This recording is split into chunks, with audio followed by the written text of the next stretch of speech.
Bakso aci yummy, Ciomi. Pelopor bakso aci yang lezatnya tanpa tambahan MSG. Ada apa aja sih di dalam bungkus Ciomi?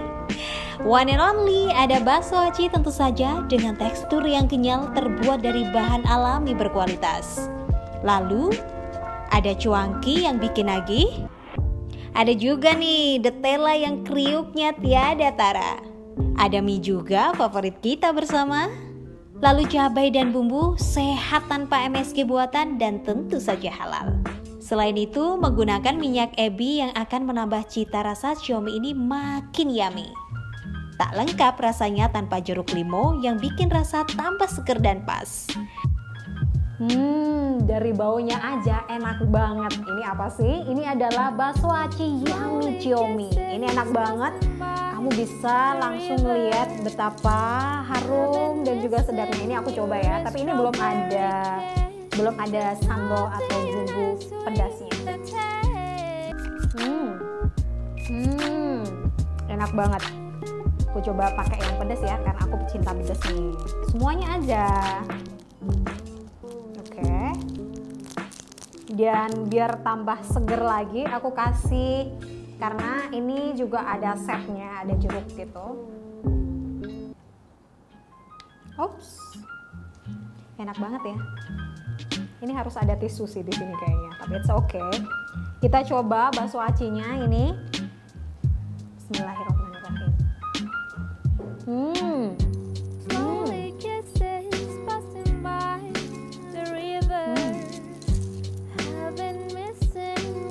Kenapa sih harus Ciomi?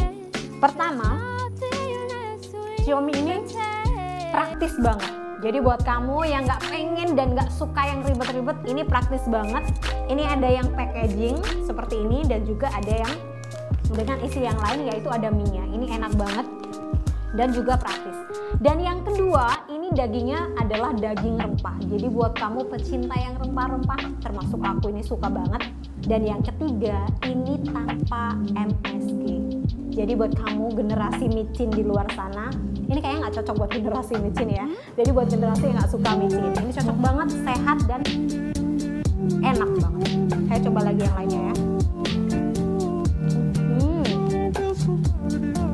Enak banget. Bakso aci yummy Ciomi. Tunggu apa lagi? Pesan sekarang juga dan follow Instagram @ciomi_bojonegoro. Jangan lupa ya.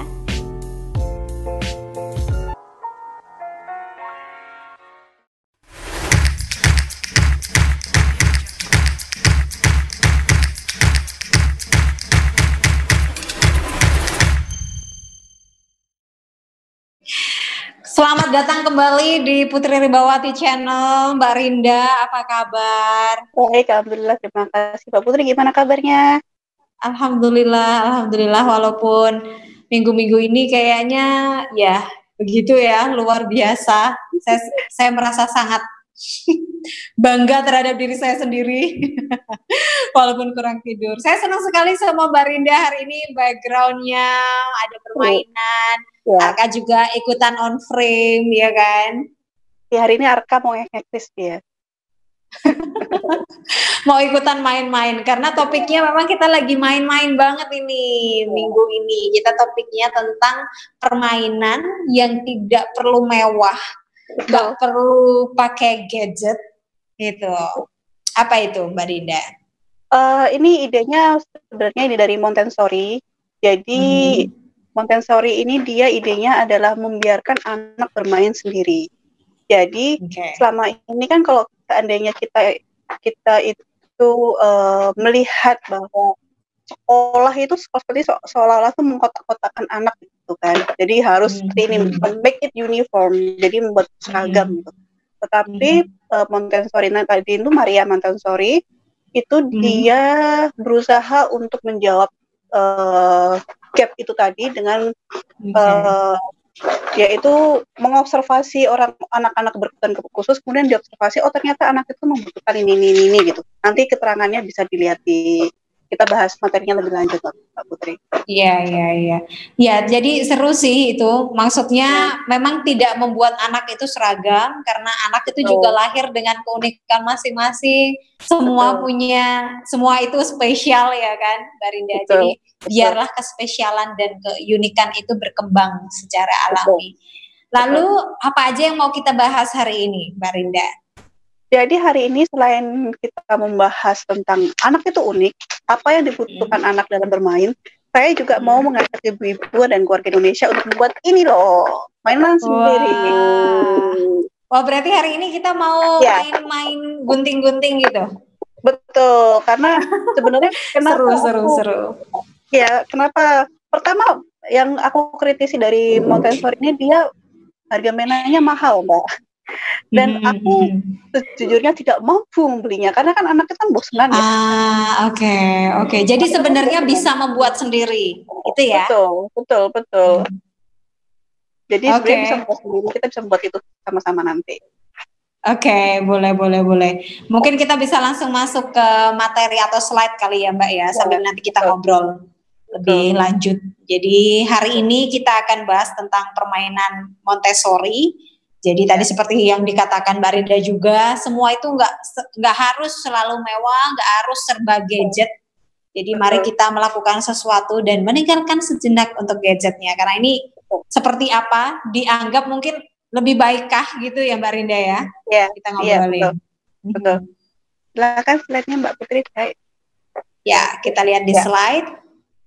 Ya, ini aku nggak kelihatan, kecil banget nih.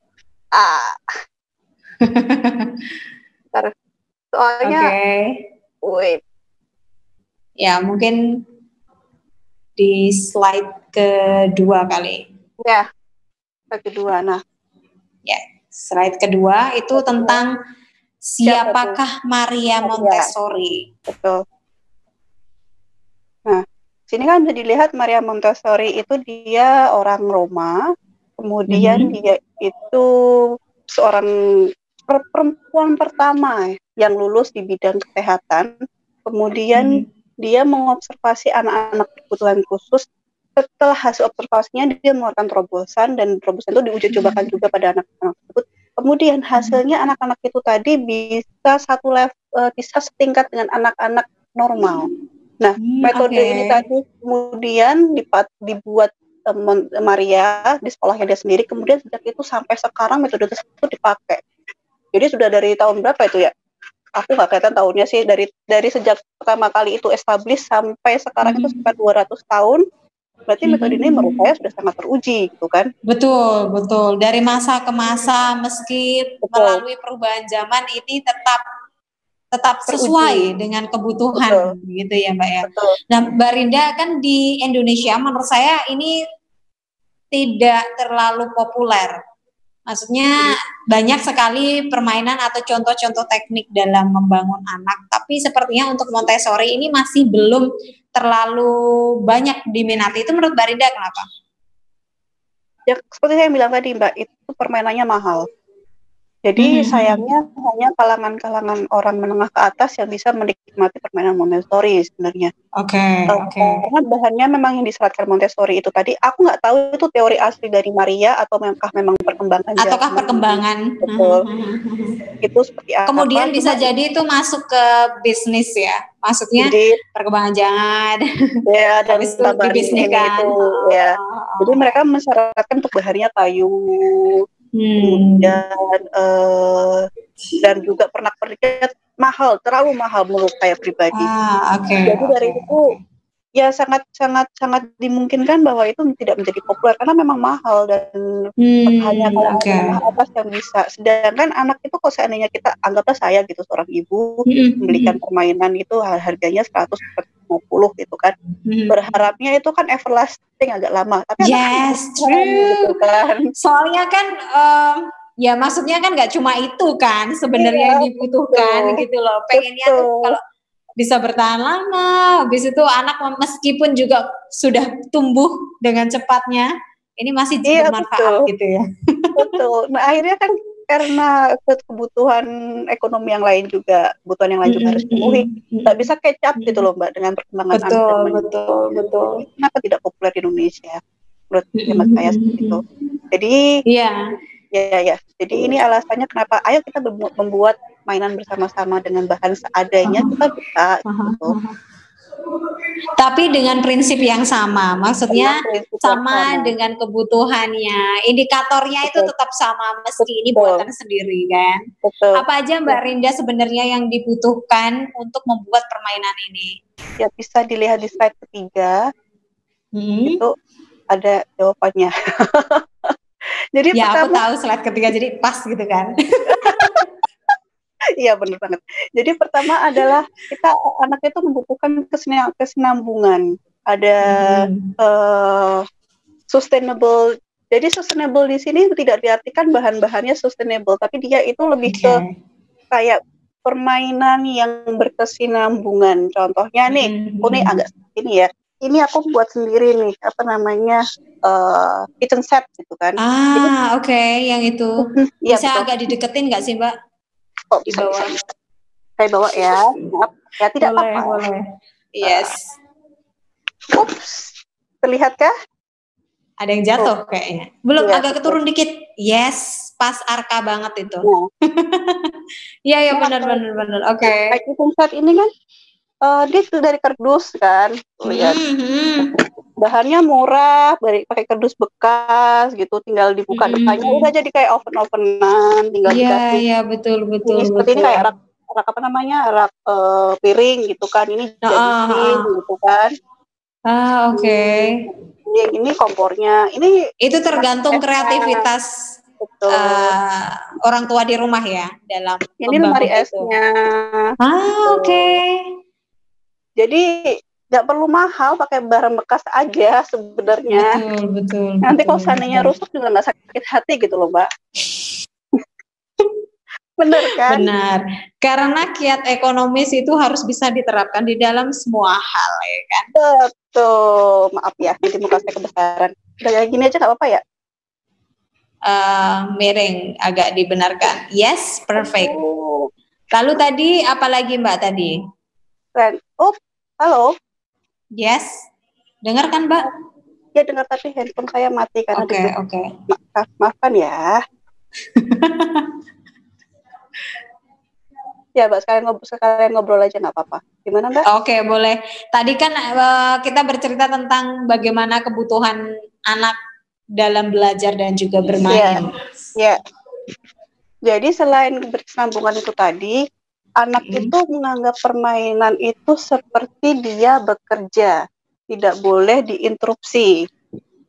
Jadi kayak pretend play gitu loh Mbak. Aku paham. Gitu. Jadi bermain adalah waktunya dia fokus akan sesuatu karena dia mau menciptakan sesuatu ya di permainan itu bagi anak. Betul. Oke. Kemudian dia itu kebutuhannya dia belajar. Di sini kalau aku peraturannya sebenarnya ini agak aku losin ya karena aku nggak bisa kontrol. Aku selalu bilang ke Arka satu box keluar, satu box masuk. Jadi kalau si Arka mau ganti boxnya, dia mau pakai box yang lain, dia harus masukkan box yang lama. Yang satu. Jadi nggak boleh keluar semua ya? Jadi nggak boleh keluar semua. Ini agak out of control sebenarnya. Kesempatan dia. Kesempatan buat Arka pengen main semuanya. Betul. Jadi ya oke lah untuk hari ini. Kemudian selanjutnya itu kelihatan nih. Yang 3 itu apa Mbak? Maaf. Keinginan menjadi mandiri. Jadi anak itu disiapkan untuk menjadi mandiri. Gitu. Jadi kita itu mempersiapkan anak. Suatu saat nanti anak ini dia akan punya tugas pendidikan. Jadi aku paham sesuatu sekarang. Jadi ketika bermain itu secara nggak langsung membangun karakter anak ya Mbak Rinda. Betul. Maksudnya tadi kemandirian tadi yang Mbak Rinda sebutkan, saya jadi berpikir bagaimana dia mengerjakan sesuatu kan, mungkin bagaimana dia bermain, menata atau mengolah sesuatu. Ternyata itu membentuk karakter di kemudian hari. Betul. Jadi buatlah permainan di mana dia itu bisa menguasai sesuatu. Itulah kenapa gadget itu jeleknya di situ. Kenapa? Karena dia tidak merangsang yang di situ. Kemudian Yes, true. mainan-mainan yang gak berkesinambungan, contohnya kayak mainan-mainan mahal yang pakai gadget dan sebagainya, itu tidak membuat anak menjadi mandiri. Padahal kemampuan manusia pertama itu dia menjadi mandiri dulu, baru kemudian dia bisa berkembang. Kan sungguh tidak masuk akal ketika kita itu menyiapkan anak untuk pintar coding contohnya, tapi dia tidak bisa masak gitu kan, atau dia bisa cuci piring. Ya, begitu kira-kira maksudnya Mbak Putri. Oke, menarik sih itu, di mana secara tidak langsung mungkin tanpa disadari orang tua di rumah itu sedikit mengabaikan tentang permainan ini ya. Di mana ini ternyata menjadi peran penting juga dalam karakter anak. Wah, ilmu banget sih hari ini. Lalu Mbak Rinda? Yang keempat itu adalah kebutuhan untuk dihormati dan didengarkan. Nah, ini satu hal yang orang tua sering lupa. Anak itu mulai berbicara ketika dia mulai babbling, ngomong gitu. Nah, pada saat itu kita tuh harus merespon dengan baik. Nah, anak pada saat bermain gitu kan, yang itu terpisah sama orang tua. Nah, pada saat anak itu memvisualisasikan imajinasinya mereka, kita nggak boleh interupsi di situ. Kita harus ikut. Seolah sedang berbicara, mendengarkan, merespon itu tadi ya, Mbak. Betul. Jadi jangan sedikit salahin gitu. Kayak kemarin itu ceritanya, aku bingung ini kenapa Arka ini kok mainnya kok agak, pertama karena dia antusias ya, banyak box-box yang kumpul kayak gini.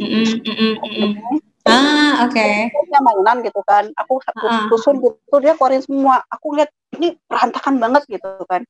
Harusnya seperti yang saya bilang tadi, satu box keluar, satu box masuk. Dia bawa 2 box keluar semua, kemudian satu dituang di lantai, satunya dibuat begini nih akhirnya sama dia. Gitu. Jadi pada saat itu aku jadi maksudnya dia tuh lagi belajar konsep kosong sama isi gitu kan. Jadi ini kosong gitu kan.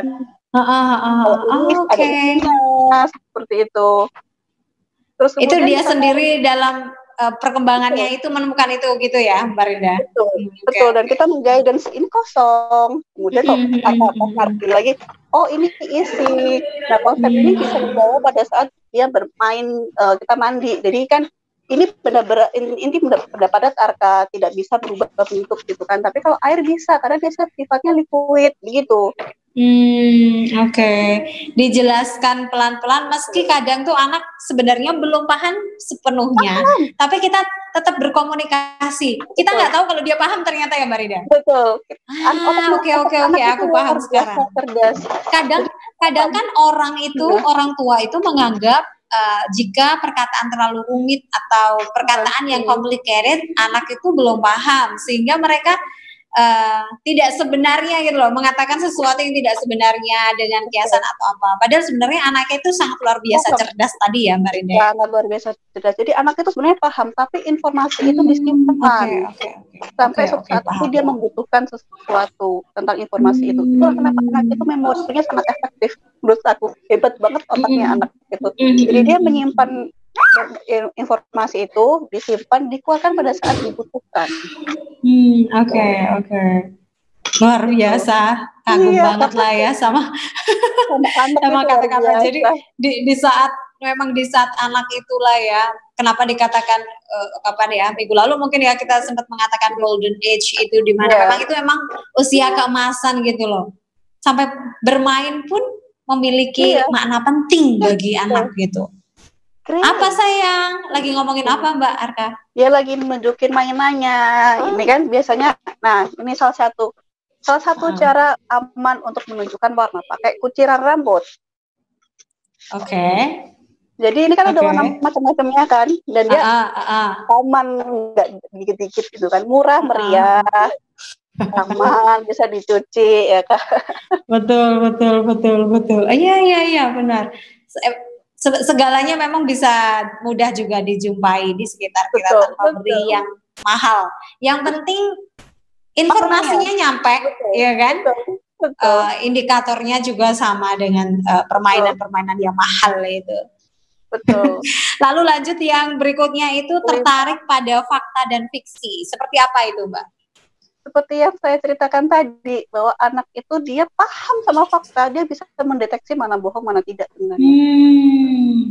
Jadi ada penelitian, betul, ada penelitian dari Universitas Yale pada anak usia 6 bulan, dia bisa mendeteksi mana cerita fakta dan mana cerita bohong. Jadi saran saya bagi orang tua di luar sana, jangan pernah sekali-kali berbohong pada anak, karena mereka tahu. Akhirnya, betul. Karena mereka orang tua nggak tahu kalau anak ini paham sebenarnya, Mbak. Betul. Jadi jelaskan saja, betul. Jadi jelaskan saja kenapa dia tidak boleh. Jadi jangan dibohongin. Meskipun kadang menurut mereka itu ini bakal sulit dipahami. Ternyata itu enggak. Ternyata mereka paham dan itu dimengerti mereka. Betul. Tapi memang mereka reaksinya ya boles aja gitu kasarnya. Iya, betul. Dia masih memproses informasinya. Kenapa orang tua saya berbohong? Yes. Mana yang benar? Dan itu akan berbahaya pada saat dia fase teenager. Gitu. Kenapa? Karena pada saat sekarang itu dia berusaha, karena dia itu tahu bahwa orang tuanya adalah tempat ramah bagi dia, dia akan mengatakan iya deh gitu kasarnya. Tapi ketika dia mulai teenager, kimik otaknya itu hormonnya beda memang dengan anak, dan pada saat itu dia mulai mempertentangkan semua, bener nggak sih yang ibu ngomongin dulu. Ketika ternyata dia ngomongin tidak benar, dia akan mulai mempertanyakan, patutkah ibuku aku percayai? Gitu. Oke. Make sense sekarang. Banyak, ya kan? Maksudnya saya melihat lingkungan sekitar saya di mana ketika tumbuh kembang seseorang menjadi seperti itu, ya make sense gitu. Ketika anak-anak, ketika mereka itu ternyata memang orang tua, ya di mana lagi ya yang berperan penting terhadap hidup kita, ya pertama orang tua ya Mbak. Siapa lagi orang terdekat kita, mulai dari lahir kita berkembang, kita main sama siapa, komunikasi sama siapa ya kan. Dan anak itu tahu, sebenarnya dia paham bahwa orang tua itu tidak bisa menjawab semua pertanyaan anak, mereka tahu itu. Jadi daripada kamu berbohong, mending ayo kita mencari sama-sama di perpustakaan kah, atau di internet kah. Jadi gunakan gadget itu sesuai dengan, emang dia itu alat. Gitu. Jadi kalau kamu nggak tahu, ayo kita cari bersama-sama, mengapa begitu. Oke. Oh, itu cara yang solusi ketika ada pertanyaan-pertanyaan sulit yang mungkin sulit dijelaskan bagi orang tua, ini solusinya ya, mencari fakta tadi itu ya Mbak ya, mana fakta mana fiksi, mencari fakta dengan banyak solusi. Oke. Ya, lalu tadi Mbak Rinda sempat menjelaskan betapa pentingnya permainan ini dan kenapa anak-anak harus bermain secara mandiri gitu, ya kan? Iya, betul sekali. Dan di dalam permainan ini ada donnya. Ada beberapa hal yang kita pastikan. Yang pertama itu di slide keempat kalau nggak salah. Bisa ada cek keadaan sekitarmu, pastikan kamu dan anak bisa beraktivitas dengan aman dan nyaman. Betul. Di sini pastikan bahwa tidak ada benda tajam. Aku hari ini mau main sama jarum, mau main sama pisau, sama gunting. Ini kenapa aku berani, karena Arka sudah terbiasa melihat ini. Tapi bukan berarti aku seenak-enaknya pakai, karena Arka tahu kalau itu berbahaya. Arka tahu itu berbahaya. Kenapa? Karena aku sering pakai di depannya dia. Kita sering ketika bikin mainan. Jadi Mbak Rinda ketika bikin mainan itu sering bersama Arka. Maksudnya mari kita buat bersama-sama gitu ya. Betul. Jadi kayak seperti ini gitu. Nanti akan memilih kamu mau kancing yang mana gitu. Oke. Jadi dia ikut terlibat dalam pembuatan itu. Betul. Kemudian kemarin aku membuat puzzle. Itu dia bantuin megang garisnya. Pegang sama ini ya gitu. Dan juga akhirnya dia megang ballpoint, jadinya begini dia acak-acak sama Arka. Tapi nggak apa-apa. Memang kita tidak membutuhkan. Itu kreativitasnya anak ya. Oh, masih bisa digunakan gitu kan. Kenapa? Kenapa harus melarang anak bermain gitu kan. Gitu. Oke. Lalu berikutnya pastikan anak bisa mengerti aktivitas yang ditawarkan. Nah, ini mulai menjelaskan ya, memahamkan kepada anak itu ya, Mbak Rinda. Betul. Contohnya sekarang nih, lihat, mau aku agak ngiriin kameranya. Boleh. Arka bermain begini nih. Lagi main apa Arka? lagi main kancing bentuknya mobil, dia suka mobil kan. Nah pada saat ini kesempatan kita untuk mengajarkan anak untuk belajar konsep angka. Contoh begini. Apa di situ ya? Blue is one car. Is car. Car. Jadi lucu banget. 1, 2, 3 begitu. Gemesin banget. Jadi anak itu sebenarnya belajar, selalu belajar. Kesempatan kita untuk mengajarkan anak dengan cara fun ya seperti ini gitu. Betul. Jadi sebenarnya nggak sulit mengajarkan anak ya Mbak Rinda ya. Jadi jangan pakai suasana yang konvensional yang tegang, harus di atas meja. Ini atau waktunya ini belajar gitu-gitu ya. Benar. Anak itu belajar sambil bermain, fun learning kan. No fun, no learning. Sesimpel itu. Jadi apakah pertanyaan selanjutnya, apakah aku mengharapkan anakku menjadi kayak sepintar Einstein? Enggak. Aku tidak mengharapkan anakku sepintar itu. Aku hanya mengajarkan bahwa ini angka, kamu mau pakai itu terserah, mau pakai itu terserah. Yang penting kamu mengetahui konsepnya. Entah kamu menjadi matematikawan jenius, ya itu terserah kamu. Entah kamu jadi akuntan juga terserah kamu. Atau kamu tidak menggunakan itu pun juga terserah kamu gitu. Betul. Yang penting adalah apakah fun, disitulah maksudnya bermain bersama. Jangan mengharapkan anak, aku pengen anakku cerdas dulu, kemudian kita mengarahkan permainan ke arah sana. Nggak bisa ya. Oke. Paham. Ya, itulah keunikan dan bagaimana mereka berkembang ya. Iya. Dimana pentingnya seorang orang tua itu harus punya ilmu. Menurut saya. Betul. Jadi itu bukan hanya siap untuk istilahnya siap untuk hamil, siap untuk melahirkan, itu bukan. Ya, dimana ini adalah itu ya luar biasa sekali. Kok saya jadi baper gini ya. Suatu saat Mbak, tenang aja. Mbak Putri untung udah tahu ilmunya, aku belajar ilmunya sambil jalan. Trial and error nih sebenarnya. Iya, benar. Ya sih, saya juga merasa beruntung sekali berada di lingkungan yang sangat positif, terus sangat support gitu kan, terus ya tentu saja I'm ready. Insya Allah. Ya. Sambil belajar juga. Lalu persiapkan aktivitas yang akan dimainkan anak. Maksudnya gimana itu Mbak Rinda? Jadi ketika anak itu akan sangat senang dengan konsep permainan yang kita buat. Contoh, ini tenda ini aku buat dari. Iya, itu tenda ya itu. Aku baru dari tadi pengen nanya tentang itu. Ini aku buat dari jemuran. Dia ngapain itu? Nah, ngapain aja dia di situ? Ini ada lampu klip-klipnya kalau aku nyalain. Lucu banget. Jadi ini ada lampu klip-klipnya kayak itu, kemudian ada kasur bayinya dia nggak pakai, ada itu katanya dari jemuran bekas. Atapnya ini covernya ini dari spray bekas. Jadi tidak ada barang-barang di situ. Oke. Itu kadang-kadang kita di situ baca buku bareng. Buku mana yang kamu mau baca hari ini? Kalau kita tutup ini covernya begini, terus kita nyalain lampunya, terus kita kita lagi berada di space.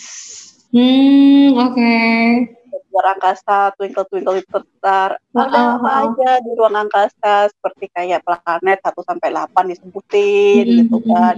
Ada matahari dan beserta planetnya. Hal yang begitu aja, imajinasi. Dan memang pada saat pagi hari, apakah aku akan mengkonsepkan mainan itu? Iya, setelah masak. Jadi aku akan apa yang Arka sukai, kemudian aku akan buat konsepnya. Contohnya yang seperti aku jelaskan tadi, Arka sedang suka lagi senang angka dia. Makanya itu kenapa aku buat seperti ini, karena mengenalkan dia konsep angka. Dia sudah tahu ini aku buat juga. Tapi dia belum tahu konsep kedua itu adalah 1+1 begitu. Makanya dia begini bentuknya. Menarik. Oke, paham. Wah. Mbak, sebenarnya sepenting apa sih permainan untuk anak? Tadi kan sudah dijelaskan ya. Kemudian ada nggak sih waktu yang tepat gitu? Atau sebenarnya every time is a good time? waktu yang tepat itu ada periode waktunya bermain. Kalau seandainya setelah makan pagi sampai makan siang itu dia waktunya dia hektik kan, wah tenaganya banyak, dia mainnya ya sudah amburadul begini. Tapi itu konsep, jadi contohnya kayak begini berantakan, kita pada saat itu aku konsepnya adalah ayo kita tidy up, berantakan lagi nggak apa-apa, tidy up lagi begitu sampai dia tidur siang, capek kan energinya tidur. Setelah tidur siang, bangun tidur siang, makan siang, itu mainnya lebih, aku lebih ke fisik kan. Kenapa? Tujuannya biar tidurnya dia lebih lama dan anteng. Oke, paham. Jadi itu kayak lari-larian, main bola atau apa, can you give me? Jadi lari-lari intinya. Oke. Begitu selesai makan malam, terus kemudian mandi, kan saatnya tidur. Baca buku, karena ternyata jenis permainan itu juga ini ya. Tadi aku baru iya sih, ketika anaknya beraktivitas selalu ini, akhirnya itu juga berpengaruh dengan kualitas istirahat atau tidur dia ya, gitu. Oh, what's going on, Arka? What's going on? Can you say please? What's going on? Dia mau ngajakin main bareng kayaknya. Ya, sepertinya begitu. Lalu Mbak, berarti memang Mbak Rinda sendiri yang mengarahkan permainan. Maksudnya ini waktunya bermain yang ini, lalu ketika ini diarahkan lari-lari, gitu atau gimana? Jadi sebenarnya kalau aku boleh bilang, anak itu lebih cerdas ketika dia bermain dengan bapaknya. Bapaknya. Jadi kenapa? Ada alasan kenapa Allah ini agak sedikit religius, tapi aku gabungan ke psikologi. Ada alasan kenapa kita tuh dibuat berpasangan. Ibu itu dia fungsinya nurturing, kayak merawat, menyayangi, mencintai gitu. Bapak itu fungsinya dia thriving, berkembang. Jadi anak itu lebih tumbuh menjadi pribadi yang cerdas ketika dia sering bermain dengan ayahnya. Dia lebih dan itu aku buktikan benar. Dan itu memang menurut scientific juga seperti itu ya Mbak? Gitu. Pertama aku kok nggak masuk itu, tapi memang Bapak di sini kok seandainya dia itu pas ngajarin baca buku, dia itu lebih imajinatif daripada ibu. Gitu. Terus bermain juga si Bapak ini aku menilai juga dia suamiku lebih imajinatif ketika dia bermain sama anak. Jadi jangan dia harus dilibatkan. Bagus-bagus. Jadi memang peran keduanya ya Mbak Rinda di sini mau menegaskan bahwa ibu memiliki porsi di situ, lalu ayah ternyata memiliki peran penting dalam perkembangan ketika bermain gitu ya. Betul. Jadi memang gimana ya? Lebih bagus sih bermainnya sekeluarga. Contohnya kayaknya ada betul. Gitu kan. Arka bisa nggak buatin kita makan siang gitu. Nanti dia pura-pura jadi buku gitu. Nah ini yang pentingnya itu mungkin kadang yang nggak banyak orang tahu, di mana menyempatkan waktu, meluangkan waktu. Ya kita paham sebagian besar mayoritas suami atau kepala rumah tangga itu mencari ya pekerjaan, kerja di luar ya kan Mbak gitu. Dan nah ini pentingnya bapak atau sosok ayah itu meluangkan waktu untuk bermain kepada anak. Ini penting banget sih, ini informasi penting yang nggak boleh dilewatkan buat siapapun yang nantinya akan menyaksikan ini ya Mbak Rinda ya. Maksud saya ketika ayah atau sosok ayah itu yang sibuk segala macam itu kan kadang sedikit memiliki waktu untuk bermain dengan anak kan. Betul. Jadi caranya di situ ada syaratnya ketika seorang ayah itu dalam ilmu psikologi adalah ayah ini merasa aman, nyaman dulu di rumahnya. Ada syaratnya seperti itu. Jadi seorang ayah akan terlibat aktif bermain dengan anak ketika dia merasa nyaman dalam peran ayahnya, dan ketika itu tidak terlihat di keluarga kalian, tanyakan kenapa bapak itu nggak nyaman, apa yang dikurang. Jadi lebih ke self talk sih, private talk antara ibu dan bapak gitu loh. Kenapa? Apa yang bisa saya bantu sehingga kamu bisa nyaman di rumah? Komunikasikan itu. Ketika seorang bapak mulai nyaman di rumah, dia akan melihat anak ini ya kayak teman mainnya dia masa kecil aja. Dan ini alasan kenapa ayah itu tidak begitu suka sama bayi merah, karena memang dia tidak didesain untuk itu. Betul. dia terlalu takut untuk bermain dengan bayi gitu kan. Tapi kalau seusianya sudah mulai menginjak, udah mulai bisa lari, udah bisa beraktivitas, bapak biasanya senang karena kayak punya teman main aja. Kemudian yang sebagai seorang ibu, ketika anak bapak dan anak ini bermain sendiri di luar konsep ibu, contohnya kayak ngeliat game bareng atau ngeliat itu bareng, ya kan mereka tuh time bondingnya memang di situ. Nanti pelan-pelan dia akan bisa dibawa ke real life kayak main seperti ini. Jadi itu bukan hal yang susah kayak itu enggak. Yes. Itu bukan sesuatu yang sudah ada di dalam darah kita. Kita harus belajar dan berlatih terus-menerus. Jadi tidak ada yang tidak bisa kita mengharapkan suami kamu harus bermain sama anak gini-gini. Nggak bisa, itu pelan-pelan. Sama-sama membangun keluarga ini pelan-pelan. Gitu. Betul. Wah, keren banget gak sih? Aku ngerasa langsung berimajinasi.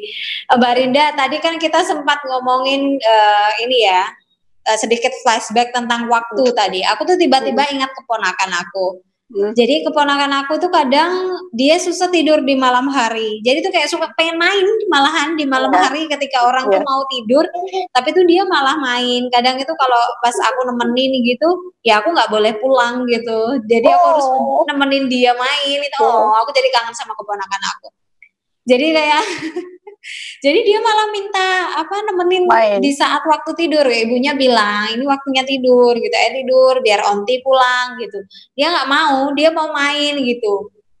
Ini bukan karena ada aku, tapi kadang di waktu-waktu dia istirahat itu dia mau main gitu malah. Kenapa itu? Kekurangan mainan waktu siang atau gimana itu? Jadi atau ada beberapa faktor, contohnya apakah pertama yang tanyakan tuh apakah ketika dia tidur malam itu tidak mau tidur malam itu hanya sewaktu-waktu atau sering kali.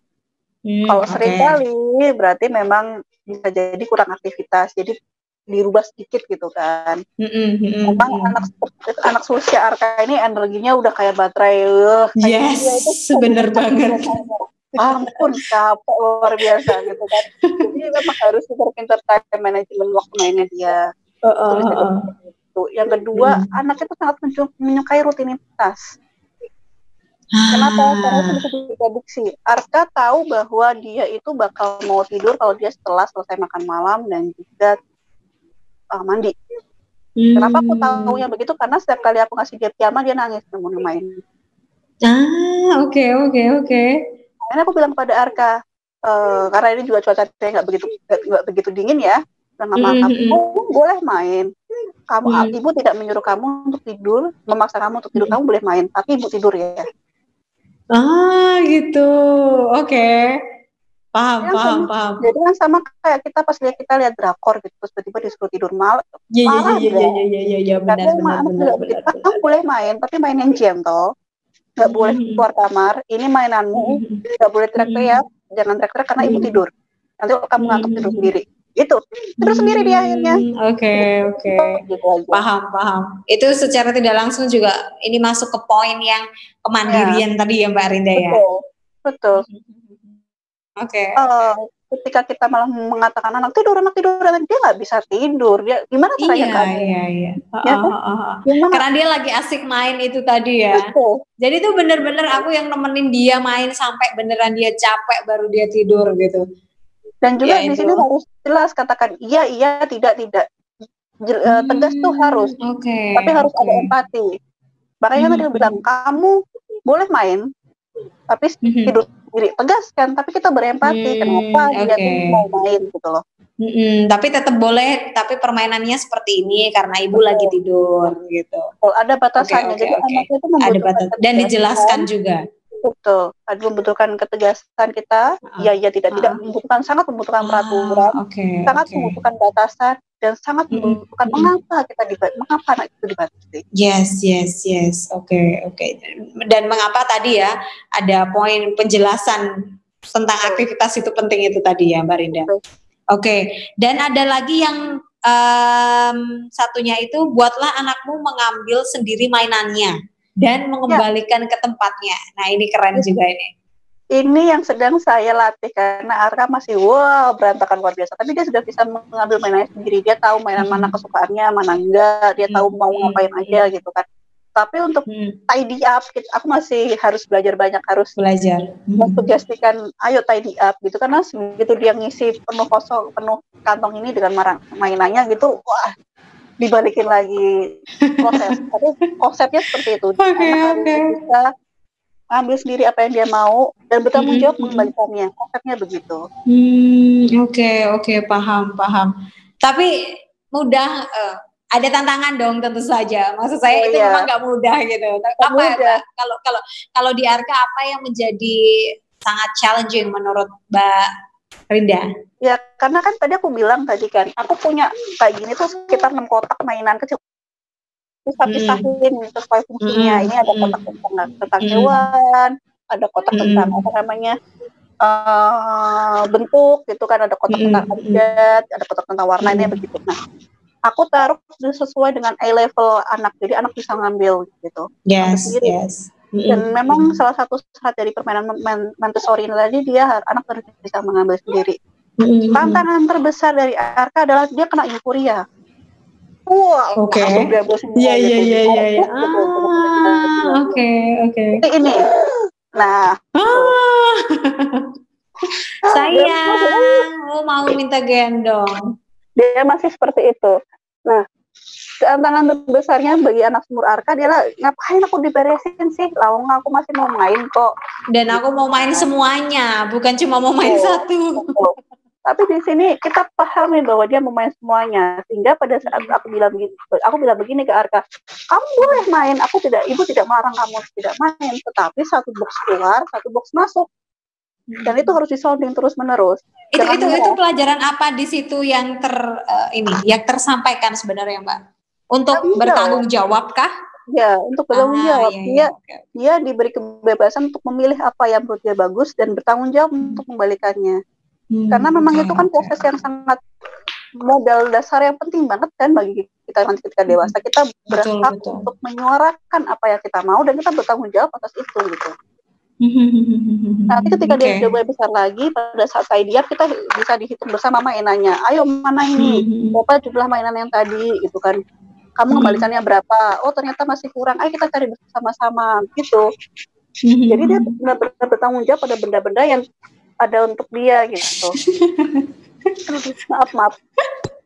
Nggak apa-apa. Dia lagi pengen main apa, Mbak Rinda? Dia sekarang lagi main ini. Dia sedang biar dia juga ikut fun gitu. Kenapa ini ya? Sebentar ya. Boleh. Nah, ini dia sedang ini campur-campur ini gitu kan. Oh itu. Dan jadi dia punya imajinasi sendiri kenapa kotak ini dipakai buat apa gitu loh. Begitu. Oke. Mungkin kita bisa sambil bikin mainan kali, Mbak Rinda. Jadi pertama kali yang kita butuhkan itu adalah kardus, adalah kardus. Kardus apa aja? Yes. Kardus apa aja ya? Kardus bekas apa aja? Atau kalau nggak punya kardus, beli kardus. Enggak, ini kan konsepnya bekas ya, bekas. Tapi nggak apa-apa sih, beli pun nggak apa-apa karena kan murah juga kan kardus. Murah juga. Tapi usahakan yang bukan kardus bentuk kotak begitu, tapi kayak bentuk ini loh, lembaran gitu loh. Karena karena bisa punya banyak fungsi, kita bisa buat pasto, kita bisa buat rumah-rumahan, kita bisa buat gambar-gambaran banyak gitu. Jadi satu kardus itu bisa buat banyak hal. Bisa buat banyak hal. Ini satu sisi kardus gitu ya. Ya. Itu. Yes. Kemudian jarum. Kemudian gunting. Kemudian spidol. Kemudian ini bisa pakai benang atau pakai apapun yang bisa buat ini. Ya. Buat pita apapun itu ya. Kemudian yang terakhir, bahan terakhir yang sudah diacak-acak Arka adalah obrol. Kemana itu tempatnya? Adalah kancing. Jadi tadi ada kardus, ada jarum, ada gunting, ada benang atau pita atau apapun itu, lalu yang terakhir ada kancing. Ini gampang banget. Gampang banget, bisa dicari apa aja, gimana aja. Pertama-tama adalah kita ukur dulu. Ini panjangnya seberapa, segini kan contoh. Oke. Kemudian diukur dengan benangnya tadi itu ya Mbak ya, benang atau pita tadi. Kemudian kita buat 2 kali lipatnya, karena kan dia akan mau diikat di belakang tuh. Nah, penting begini. Kemudian ini biar bisa masuk ke jarum, kita buat runcing begini. Di ujungnya. Di ujungnya. Kemudian mana jarumnya? Dan juga jangan ibu-ibu dan mungkin keluarga ibu-ibu dan bapak-bapak kalau membuat ini, dan ketika ngajak anak jangan berharap kerjanya jadi kayak tidy gitu, enggak, pasti berantakan. Tidy atau cepat gitu ya. Karena ini konsepnya sambil bermain dengan anak. Iya, betul. Nah, tadi ini juga masuk ke bagian don'ts-nya Mbak ini. Salah satunya adalah jangan batasi permainan untuk anak laki-laki dan perempuan. Nah, ini menarik ini. Karena fenomena ini menurutku banget pribadi dan di lingkunganku sekitar ini sepertinya ada apa tuh namanya? Permainan based on gender gitu loh. Ini kayaknya ceritanya dia mau main-main sama mobil-mobilannya. Mobil-mobilannya kan dibuat mainan ya Arka ya. Ada kancing mobil tuh kan, jadi dia oke. Jadi kenapa Mbak Rinda pilih itu karena dia suka mobil-mobilan itu ya? Ya tentu. Itu Mbak, ini seru banget ini. Ini poin yang perlu semua orang tahu menurutku. Jadi aku dulu pengalaman pernah begini Mbak. Konsepnya begini. Kenapa kita tidak boleh membedakan mana mainan cowok dan mainan cewek? Karena pada dasarnya sekali lagi konsepnya mandiri. Mandiri dan itu permainan gitu loh. Kok ini apa tujuan permainan kan bukan untuk membentuk orang itu dari laki-laki ke perempuan atau itu kan enggak gitu ya Mbak Rinda sebenarnya. Oke. Tapi memang kalau aku pribadi karena aku masih pakai ada timur ya, ada batasannya. Contohnya kita kok anak baru nggak mungkin kan kita ngasih rumah-rumahan Barbie gitu kan. Kan? Atau kalau anaknya cewek nggak mungkin kan kita ngasih kayak mobil-mobilan gitu karena memang tidak akan mau anaknya. Paham. Mainnya kan sesuai gender, tapi seperti contohnya kayak kitchen set, kemudian kayak mesin cuci yang sehari-hari dia lihat di rumah itu masak-masak itu kan? Masak, kemudian kayak bersih-bersih rumah, kayak menyenangkan karena pada satu saat nanti mereka itu membutuhkan skill itu. Yes. Oh, oke. Jadi ketika suatu saat nanti itu dapat dia lakukan juga bisa jadi. Oke, paham. Ini aku kameranya aku gini kan biar tahu. Boleh. Iya sayang. Dan depannya belum. Nah, ini baru tahap pertama masukin ke jarum ya Mbak Rinda ya. Sudah masuk. Nah, kemudian selanjutnya ini dilubangkan. Kelihatan kok. Arka jantung. Maafkan. Nggak apa-apa, it's okay. Itulah menyenangkannya bermain dengan anak. Biar pada iri nih. Contohnya aku. Oh, Tuhan ya Mbak.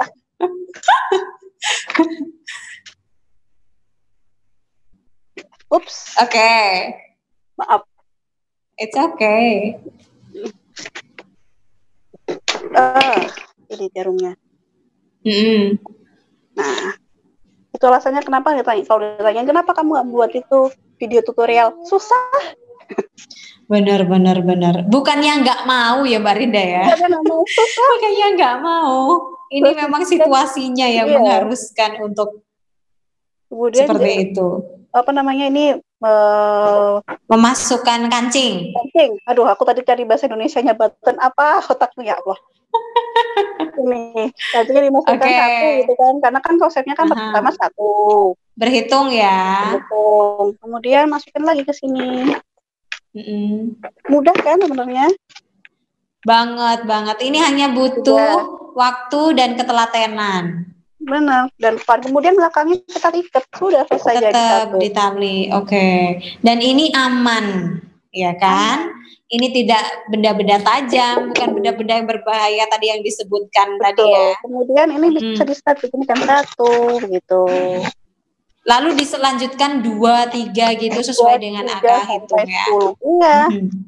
Nah ini ada poin yang tadi sudah disebutkan Mbak Rinda sebenarnya, yaitu jangan menginterupsi anak ketika bermain.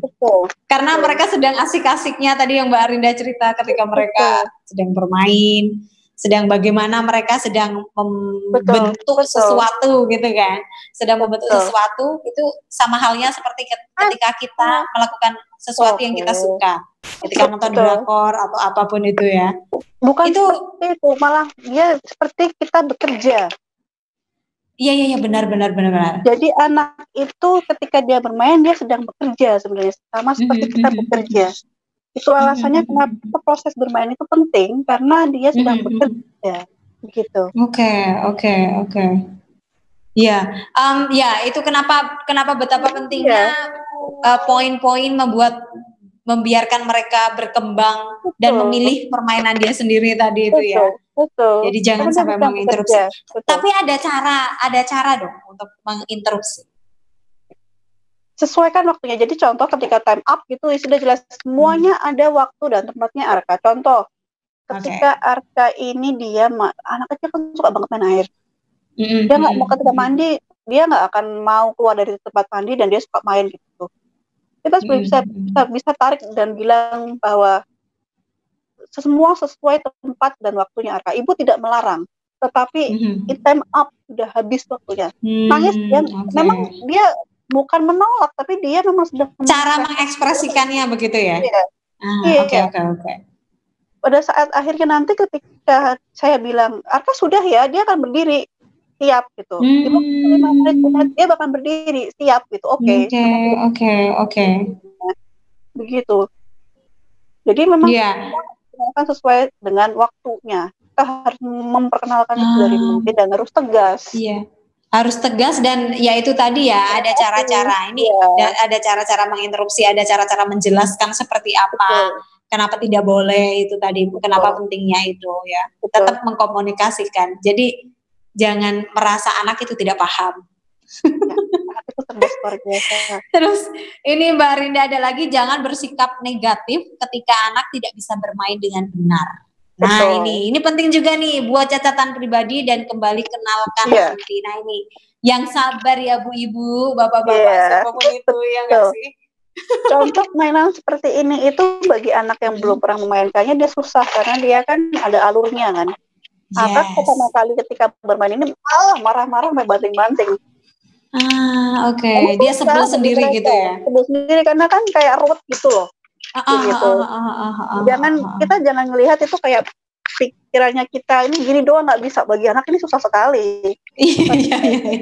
Beda lah ya bagaimana anak pertama kali baru mengenal. Betul, jadi kita bantu sedikit pelan-pelan. Oh ini Arka alurnya ke sini, begini caranya. Atau pada saat ketika mereka main puzzle tuh susah bagi anak kecil.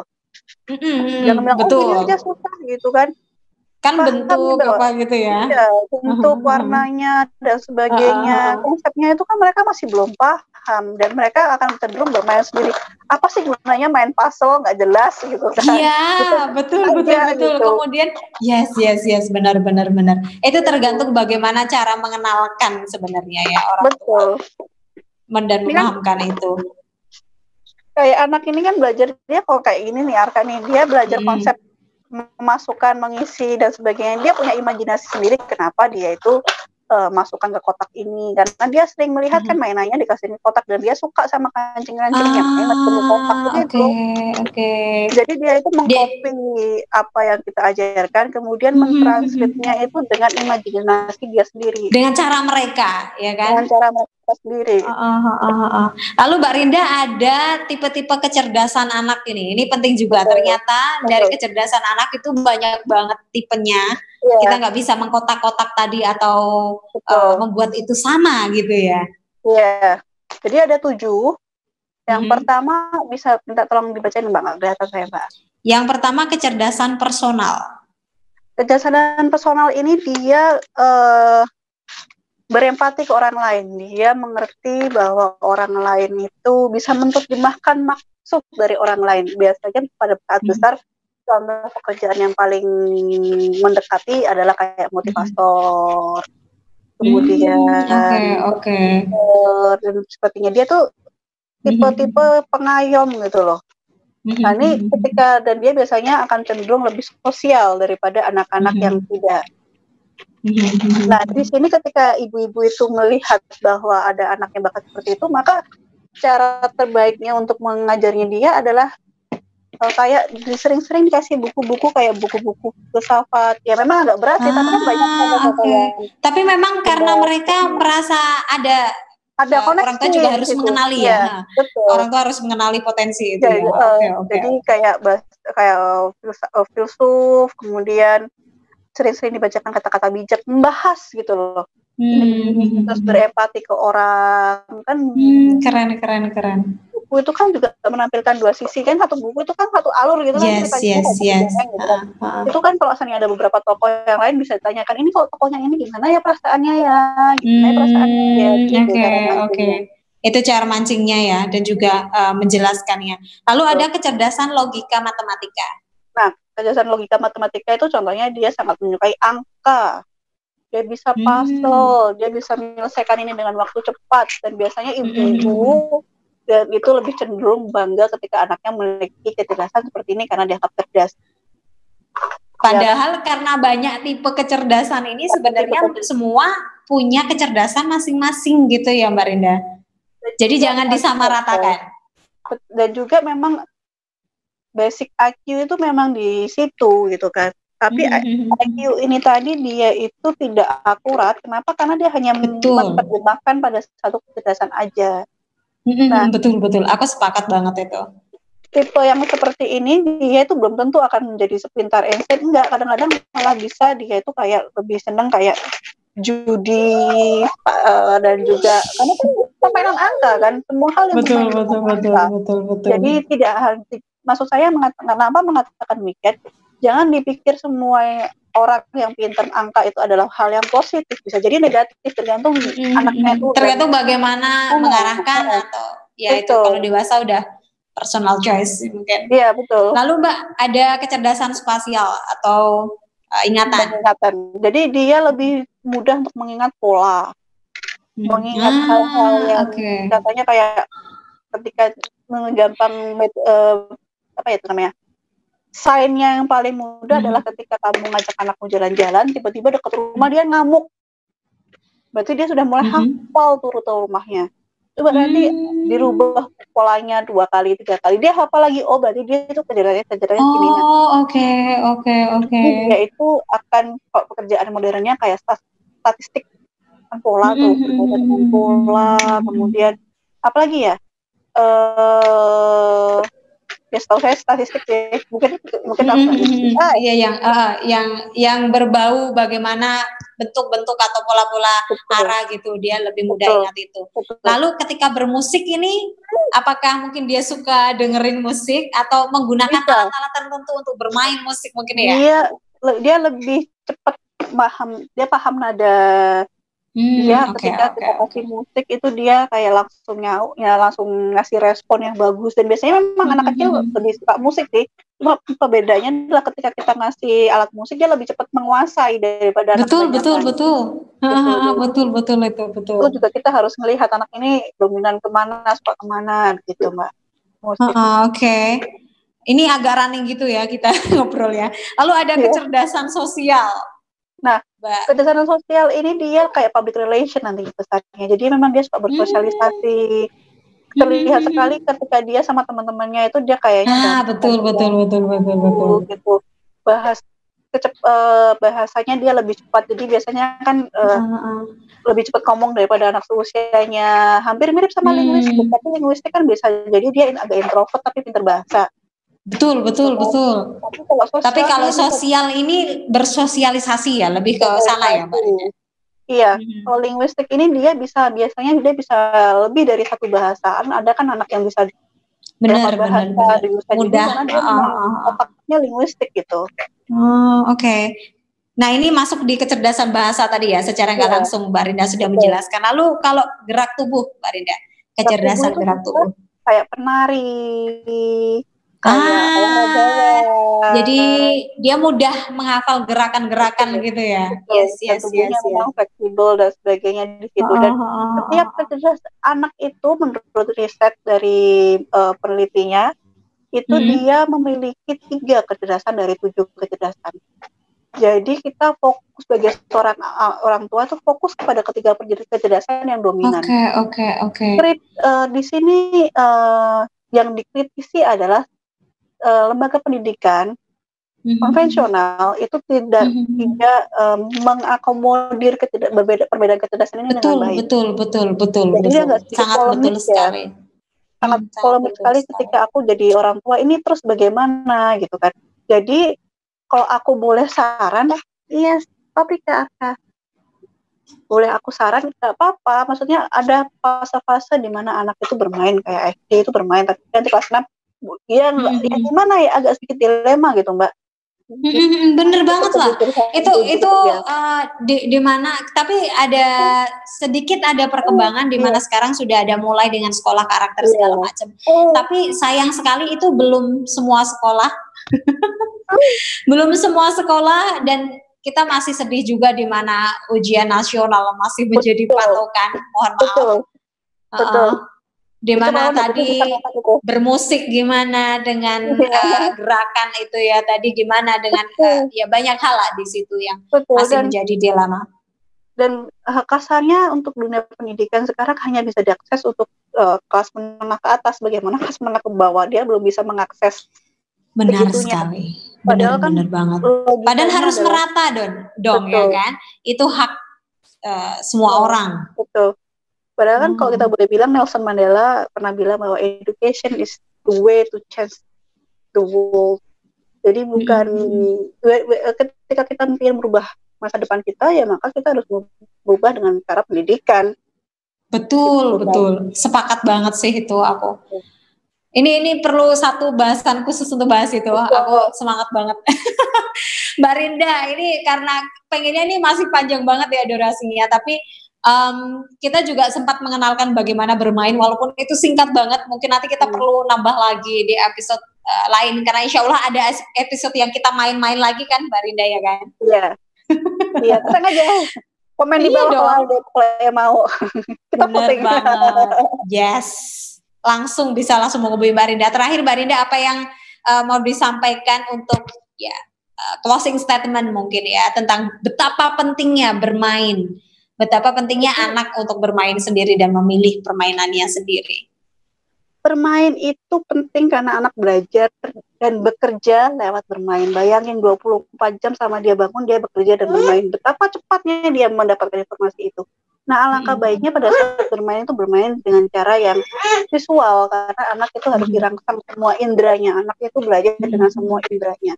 Nah, ketika bermain ini tadi, alangkah baiknya lagi kalau bermain dengan menggunakan permainan sendiri, membuat sendiri. Kenapa?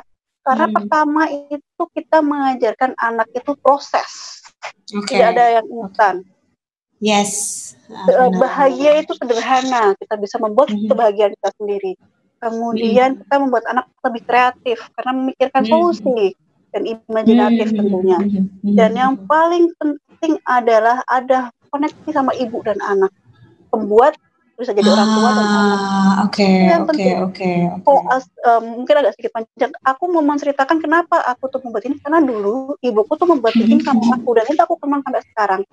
Kalau zaman kita dulu kan ada kayak boneka Barbie yang itu loh Mbak, yang kertas itu kan. Nah, iya, tahu apa baju lipat. Iya, itu samping, ya kan.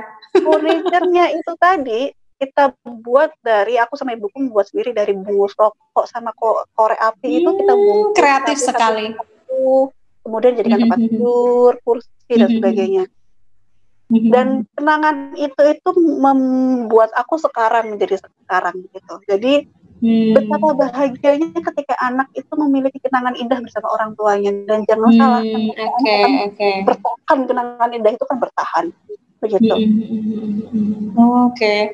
Wah, indah sekali ya jika semuanya paham orang-orang di luar sana. Semoga meski satu atau dua orang aja yang dengerin. Gak apa-apa. Ini udah tanda. Ini udah tanda-tanda. Terima kasih Mbak Rinda sudah mampir di channel. Kita ketemu lagi segera minggu depan.